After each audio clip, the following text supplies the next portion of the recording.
إن الحمد لله نحمده ونصلي على رسوله الكريم أما بعد أعوذ بالله السميع العليم من الشيطان الرجيم من همزه ونفخه ونفثه بسم الله الرحمن الرحيم نبئ عبادي أني أنا الغفور الرحيم۔ ترجمہ قرآن سورہ حجر آیت نمبر 49 سے پڑھیں گے۔ نبئ عبادی، میرے بندوں کو خبر دے دو۔ پچھلے سبق میں جنت کا تذکرہ تھا، اب اللہ رب العالمین ایک اہم ترین، انتہائی اہم ترین بات اپنے متعلق بتا رہے ہیں۔ اللہ فرماتے میرے بندوں کو خبر دے دو کہ انی انا الغفور الرحیم، انی میں، انا بے شک میں، الغفور بے حد بخشنے والا، الرحیم نہایت مہربان ہوں۔ میرا تعارف میرے بندوں کو کرا دو کہ بے شک میں معاف کرنے والا ہوں۔ گناہ ہو گئے ہیں، لغزشیں ہو گئی ہیں، خطائیں ہو گئی ہیں، کتنے ہی بڑے گناہ ہیں، کبھی شیطان تمہارے دلوں میں یہ بات نہ ڈالے کہ شاید معافی ملے گی یا نہیں ملے گی۔ نہیں، اللہ کی رحمت ساری کائنات سے وسیع ہے۔ اللہ تعالیٰ فرماتے ہیں وَرَحْمَتِي وَسِعَتْ كُلَّ شَيْءٍ، میری رحمت ہر چیز سے وسیع ہے۔ تو گناہ چھوٹے ہیں، اللہ کی رحمت بڑی ہے۔ اللہ کی رحمت سے کبھی مایوس نہ ہو، ٹھیک ہے نا۔ جتنے بھی گناہ کر لیے ہیں، کبھی شیطان نے یہ ذہن میں نہ ڈالے کہ میں تو اتنا بڑا باغی، میں نے اتنی دفعہ توبہ کی، کتنی دفعہ توبہ کر کے میں نے توڑ لی، اب تو مجھ سے توبہ پر رہا ہی نہیں جائے گا، پھر ٹوٹ جائے گی، تو توبہ کرنے کا فائدہ کیا؟ یہ بھی شیطان کا وار ہوتا ہے کہ میں تو توبہ کرتا ہوں، پھر مجھ سے گناہ ہو جاتا ہے، توبہ تو ٹوٹ جاتی ہے، لہٰذا اب کرتا ہی نہیں۔ توبہ کریں، چاہے پھر شیطان نے ورغلا لیا پھر توبہ کریں۔ اللہ تعالیٰ تو یہ نبی صلی اللہ علیہ وسلم نے فرمایا، اللہ تعالیٰ ایک بندہ اگر 70 مرتبہ بھی توبہ کرتا ہے پھر گناہ کرتا ہے، 70 مرتبہ اللہ تعالیٰ معاف کر دیتے ہیں۔ شرط یہ ہے کہ توبہ میں سچا ہو، توبہ کرتے وقت کبھی ذہن میں نہ ہو ہاں پھر کر لوں گا تو پھر جو ہے نا پھر دوبارہ توبہ کروں، نہیں، ایسے نہ ہو۔ اس وقت بھرپور دل سے یہی عہد ہے اللہ سے، اللہ تعالیٰ تو دلوں کے حالات جاننے بھر کے، اللہ دوبارہ نہیں کروں گا۔ ہاں انسان ہے، خطا ہو گئی، غلطی ہو گئی، پھر ہو گیا، پھر گناہ ہو گیا، پھر گناہ کر بیٹھا، اللہ سے معافی مانگے، اللہ تعالیٰ معاف کرنے والی ذات ہے، اللہ ضرور معاف کر دیں گے۔ اور پھر وَأَنَّ عَذَابِي هُوَ الْعَذَابُ الْأَلِيمُ، اور ہاں یہ بھی یاد رکھو، اللہ فرماتے ہیں صرف یہ ذہن میں نہ رکھنا کہ میں غفور الرحیم ہوں، میرا عذاب جو ہے العذاب العلیم، وہ عذاب بھی بڑا دردناک ہے۔ اور غفور کی صفت کس کے لیے ہے؟ وَإِنِّي، دوسری جگہ پر ہے وَإِنِّي لَغَفَّارٌ لِمَنْ تَابَ، میں غفار ہوں لمن، اس بندے کے لیے، تابا جو توبہ کرتا ہے، جو گناہ کر کے توبہ کر لیتا ہے اس کے لیے میں غفار ہوں۔ اور جو گناہ کر کے گناہ پہ اڑ جاتا ہے، توبہ نہیں کرتا، معافی مانگتا ہی نہیں، اس کے لیے کیا ہے؟ وَأَنَّ عَذَابِي هُوَ الْعَذَابُ الْأَلِيمُ، میرا عذاب بھی بڑا دردناک عذاب ہے۔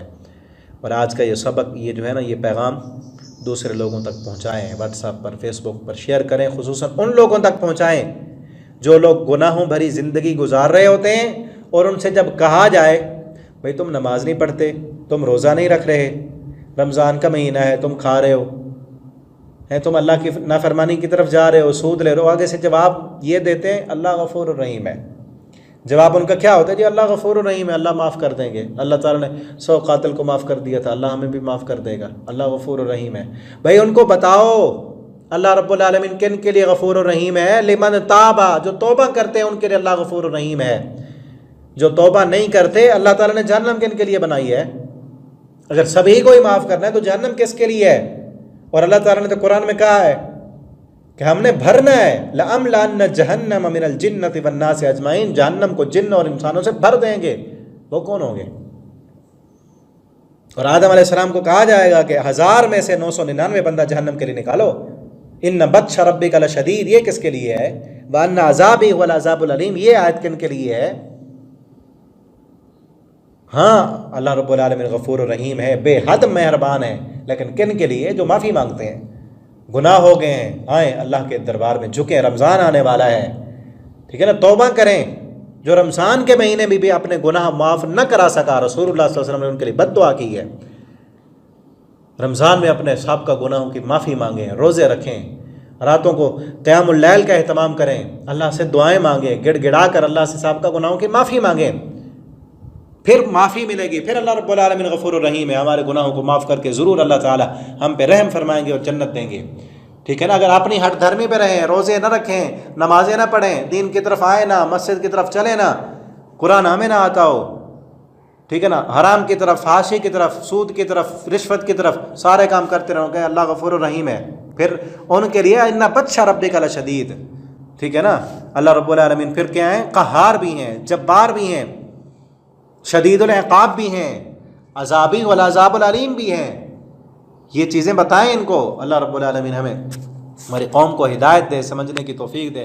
ایسے بس کہہ دے اللہ غفور الرحیم بھی معاف کرے گا، معافی نہیں ہے، ایسے نہیں مل جائے گی۔ معافی کے لیے بھی اصول ہے، ٹھیک ہے نا؟ معافی مانگو گے، عہد کرو گے اللہ سے، اللہ غلطی ہو گئی آئندہ نہیں کریں گے۔ جو نہیں مانگتا، آتا ہی نہیں، وہ تو باغی ہے، وہ تو نافرمان ہے۔ فاما من طغا، وہ تو باغی حدوں سے بڑا ہوا ہے۔ وآثر الحیات الدنیا، دنیا کو ترجیح دی ہوئی ہے۔ فإن الجحیم هی المأوی، اس کا ٹھکانہ جہنم ہے۔ وَنَبِّئْهُمْ عَنْ ضَيْفِ ابراہیم، اب آگے جو ہے ابراہیم علیہ السلام کا تھوڑا سا تذکرہ ہے کہ ان کو خبر دیں ابراہیم علیہ السلام کے مہمانوں کے بارے میں۔ اذ دخلوا علیہ، جب فرشتے ان کے پاس مہمان جو انسانی شکل میں گئے، پیچھے بھی واقعہ سورہ ہود میں آیا ہے۔ اذ دخلوا علیہ، جب وہ داخل ہوئے اس پر، فقالوا سلاما، سلام کیا تو انہوں نے کہا انا منکم مجرون، ہم تم سے ڈرتے ہیں۔ قالوا لا توجل، تو فرشتے کہنے لگے کہ ڈرے نا، آپ نہ ڈریں۔ انا نبشرک بغلام علیم، ہم آپ کو ایک خوشخبری دیتے ہیں ایک بیٹے کی جو جاننے والا ہوگا، علم رکھنے والا، علم والا بیٹا ہم تمہیں دیں گے۔ قال ابشرتمونی، انہوں نے کہا اب خوشخبری دیتے ہو۔ الا مسنی الکبر، جب مجھے بڑھاپے نے پکڑ لیا ہے۔ فبما تبشرون، تم کس چیز کی خوشخبری دیتے ہو؟ قالوا بشرناک بالحق، انہوں نے کہا ہم خوشخبری دیتے ہیں حق کے ساتھ۔ فلا تکن من القانتین، آپ نا امیدوں میں نہ ہو جائیں، چاہے آپ بوڑھے ہیں، اللہ سے نا امید نہ ہوں۔ تو ابراہیم علیہ السلام کیا کہتے ہیں؟ قال ومن یقنط من رحمت ربی، کون نا امید ہوتا ہے اپنے رب کی رحمت سے؟ میں تو ویسے کہہ رہا ہوں کہ اب کیسے ہوگا؟ اللہ کی رحمت سے کون نا امید ہے؟ الا الضالون، مگر گمراہ لوگ اللہ کی رحمت سے نا امید ہوتے ہیں، ٹھیک ہے نا؟ تو یہاں غور کریں، کہیں اللہ کی رحمت سے ہم نا امید تو نہیں ہے نا؟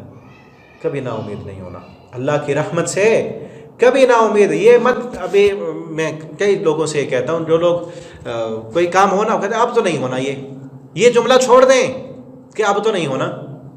کیا اللہ کی رحمت سے نا امید ہو گئے؟ اللہ کی رحمت سے کبھی نا امید نہ ہوں، ٹھیک ہے نا؟ شادی نہیں ہو رہی، اور میرے ذہن میں آ رہے ہیں نا، دوست ہیں ان کی کچھ عرصہ ہو گیا، اتنا عرصہ بھی نہیں ہوا، ٹھیک ہے نا؟ وہ شادی نہیں ہو رہی تو کہتے ہیں اب نہیں ہونی۔ میں نے کہتا ہوں بھائی یہ نہ کہیں اب نہیں ہونی، کیوں نہیں ہونی؟ کیا بوڑھے تھوڑی ہو گئے؟ اللہ رب العالمین کی رحمت سے نا امید کیوں ہوتے ہیں؟ یہ الفاظ مت کہیں۔ اولاد نہیں ہو رہی نا، یہ نہ کہیں کہ اب نہیں ہونی۔ ابراہیم علیہ السلام کیا کہتے ہیں؟ ضالون، گمراہ لوگ اللہ کی رحمت سے نا امید ہوتے ہیں۔ اللہ دینے پر قادر ہے۔ ڈاکٹروں نے کہا کہ اولاد نہیں ہونی نا، اللہ رب العالمین نے تو نہیں کہا۔ اللہ کے در پہ آئیں، جھکیں، بیٹا نہیں ہوا نا، اللہ نے تو نہیں کہا کہ میں نے نہیں دینا۔ اللہ کی رحمت سے نا امید نہ ہو، ٹھیک ہے نا؟ کوئی بیٹے کی جدائی کا غم ہے، کوئی فوت ہو گیا، یا بیماریاں ہیں، ٹھیک ہے نا؟ کوئی آپ کا اللہ نہ کرے اولاد بیمار ہے، والدین بیمار ہیں، کوئی بھی مسئلہ ہے، کبھی بھی کسی بھی حال میں اللہ کی رحمت سے نا امید نہ ہوں۔ پیچھے ہم سورہ یوسف میں پڑھا ہے، یعقوب علیہ السلام کیا کہتے ہیں؟ اللہ کی رحمت سے نا امید تو کافر لوگ ہوا کرتے ہیں، ٹھیک ہے نا؟ وَلَا تَيْأَسُوا مِن رَوْحِ اللَّهِ إِنَّهُ مَن يَيْأَسُ مِن رَوْحِ اللَّهِ إِلَّا الْقَوْمُ الْكَافِرُونَ۔ اللہ کی رحمت سے کافر مایوس ہوا کرتے ہیں، مومن مسلمان اللہ کی رحمت سے کبھی مایوس نہیں ہوتا۔ مایوس مت ہوں، اللہ کی رحمت سے امیدیں لگا کر رکھیں، جیسی امید ہوگی ویسا اللہ رب العالمین کی نوازشیں اور رحمتیں آپ کے جو ہے وہ روشن مستقبل میں آئیں گی، ٹھیک ہے نا؟ اللہ رب العالمین ہمیں ہماری امیدوں کو جو ہے دوبارہ کر دیں، اللہ ہمارے ایمان کو بڑھا دیں۔ قال فما خطبکم ایھا المرسلون، تمہارا کیا حال ہے بھیجے جانے والوں؟ فرشتوں نے اسے کہا، انہوں نے کہا کہ ہم ارسلنا الی قوم مجرمین، ایک مجرم قوم پر بھیجے گئے ہیں، الا آل لوط، سوائے لوط کے آل کے، ان کے گھر والوں کے، انا لمنجوہم اجمعین، ہم ان کو نجات دیں گے ان سب کو، الا امرأتہ، مگر ان کی بیوی، انہا لمن الغابرین، بے شک وہ پیچھے رہنے والوں میں سے، کیونکہ ان کی بیوی جو تھی وہ ان پر ایمان نہیں لائی، وہ مشرکہ تھی، انہی کے ساتھ تھی، ان پر بھی عذاب آیا۔ پھر آگے اگلے رکوع میں ان کے متعلق آ رہا ہے، اگلے سبق میں ہم پڑھیں گے۔ اللہ رب العالمین ہمیں قرآن پڑھنے، سمجھنے، اس کے مطابق عمل کرنے کی توفیق دیں۔ والسلام علیکم ورحمۃ اللہ۔